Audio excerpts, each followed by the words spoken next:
Hey everyone, welcome back. Not getting Atlas Earth push notifications for rent boost expiry, bonus wheel availability, or new events? Here's exactly where to turn them back on. First, go to your iPhone settings and scroll down to the list of installed apps until you see Atlas. And then tap on it and tap notifications and make sure allow notifications is toggled on. If it's gray, tap on it to turn it green. Check the alert style below as well and make sure it is set to banners or alerts and not none.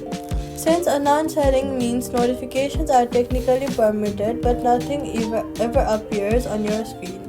Turn on sounds and browsers as well.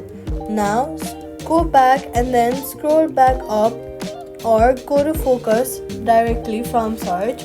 Now go through each focus mode you use. Sleep, do not disturb, personal. Tap apps under each one and go under each one and make sure Atlas Earth isn't in the silenced app list. Missing a rent boost expiry notification especially means you lose rent earning time while your land sits unboosted. So, getting these alerts working is worth the 30 seconds it takes. So, all you gotta do is go to settings, Atlas Earth, allow notifications on, set style to banners, focus mode, check, push alerts will come through, and that's it. Subscribe.